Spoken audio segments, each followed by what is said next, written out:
അങ്ങനെ കൂടിന്റെ അടിയിൽ ഇപ്പോൾ ആരൊക്കെയുണ്ട്? ചുണ്ടലി, ചിത്രശലഭം, ഉറുമ്പ്. അവർ മഴ നോക്കി കൂടിന്റെ അടിയിൽ ഇരിപ്പായി. വെയിൽ വരുന്നതും കാത്ത് ഇരിക്കാം അല്ലേ? അങ്ങനെ ഇരിക്കുമ്പോൾ വീണ്ടും ഒരു ശബ്ദം, ഒരു കുരുവിയുടെ. എൻ്റെ തൂവൽ മുഴുവൻ നനഞ്ഞു, എനിക്ക് ഇത്തിരി ഇടം തരാമോ?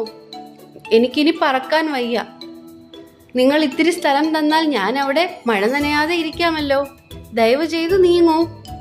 അത് കേട്ട് ദയ തോന്നി നമ്മുടെ 3 പേരും, ചുണ്ടലിയും ചിത്രശലഭവും ഉറുമ്പും അല്പം നീങ്ങിയിരുന്നു. അങ്ങനെ കുരുവി കൂടെ നമ്മുടെ കൂടിന്റെ അടിയിൽ ഇരിപ്പായി. അങ്ങനെ 4 പേരും മഴ മാറുന്നതും നോക്കി വീണ്ടും ഇരിപ്പായി. പെട്ടെന്ന് അതാ ഒരു ശബ്ദം, അയ്യോ എന്നെ രക്ഷിക്കണേ, കുറുക്കൻ എന്റെ പിന്നാലെയുണ്ടേ. ആരാ അത്? ഒരു മുയൽ, പാവം മുയൽ. ഉറുമ്പ് പറഞ്ഞു, അതിനെ ഇപ്പോൾ കുറുക്കൻ പിടിക്കും, നമുക്ക് ഒളിപ്പിക്കാം. മുയൽ ഓടി വന്ന് കൂടിന്റെ പുറകിൽ ഇരുന്നു. നമുക്ക് കുറച്ചു ഞെരുങ്ങിയിരുന്ന് കുറുക്കൻ വന്നാൽ കാണാതെ ഇവളെ ഒളിപ്പിക്കാം. ഉറുമ്പ് പറഞ്ഞു, ശരി. അങ്ങനെ അവർ ഒളിപ്പിച്ചു. കുറുക്കൻ ഓടിയെത്തി. അധികം താമസിയാതെ അത് അവിടെ മുഴുവൻ മണപ്പിച്ചു നടക്കാൻ തുടങ്ങി. ഇവിടെ ആരെങ്കിലും ഉണ്ടോ? കുറുക്കൻ ചോദിച്ചു. ഒരു മുയൽ ഇങ്ങോട്ട് വന്നായിരുന്നല്ലോ. കുറുക്കൻ പറഞ്ഞു, ഇല്ല, ഇവിടെ ആരും വന്നില്ല. ഞങ്ങളെ കണ്ടില്ലേ, ഞങ്ങൾ മാത്രമേ ഇവിടെയുള്ളൂ. അവർ 4 പേരും ഒരേ ശബ്ദത്തിൽ പറഞ്ഞു. കുറുക്കന് ദേഷ്യത്തോടെ ആണെങ്കിലും വാലും ചുരുട്ടി അത് നടന്നുപോയി. 4 പേരും സമാധാനിച്ചു. നീ പേടിക്കണ്ട കേട്ടോ, അവർ മുയലിനോട് പറഞ്ഞു. പതുക്കെ വെയിൽ വന്നു, മഴ മാറി. അവർക്ക് സന്തോഷമായി പുറത്തേക്കിറങ്ങി. കണ്ടോ, എല്ലാവരും സന്തോഷത്തിൽ തുള്ളിച്ചാടി നിൽക്കുകയാണ്. കുറുക്കനൊക്കെ പോയി, മഴ മാറി, വെയിൽ വന്നു. പക്ഷെ ഉറുമ്പിനൊരു സംശയം.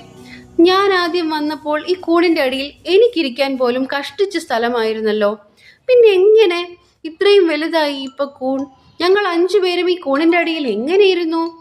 അപ്പോൾ അതാ കൂണിന്റെ മേളിൽ നിന്നൊരു ശബ്ദം, പോക്രോം പോക്രോം. ഒരു തവളച്ചൻ അട്ടഹസിച്ച് ചിരിക്കുന്നു. അവൾക്ക് എന്തോ മനസ്സിലായി. അപ്പോഴാണ് ഇവരൊക്കെ ആലോചിക്കുന്നത്, കൂണ് പെട്ടെന്ന് വളരില്ലേ? ഇവർ കയറിയിരുന്നപ്പോൾ മഴയല്ലായിരുന്നോ? ഇപ്പോൾ ഇത്രയും സമയം കഴിഞ്ഞില്ലേ? കൂണ് വളർന്നു. അങ്ങനെ അവർക്കെല്ലാം ഇരിക്കാൻ സ്ഥലം കിട്ടി. എല്ലാവർക്കും കാര്യം മനസ്സിലായി. അവർ മുഖത്തോട് മുഖം നോക്കി ചിരിക്കാൻ തുടങ്ങി. കൂട്ടുകാർക്ക് കാര്യം മനസ്സിലായോ? കൂണ് പെട്ടെന്ന് വളരും. അങ്ങനെയാണ് അവർക്ക് എല്ലാവർക്കും ഓരോരുത്തരായി കയറിയപ്പോൾ സ്ഥലം കിട്ടിയത്. എങ്ങനെയുണ്ട്? കഥ ഇഷ്ടമായോ? പറയണേ.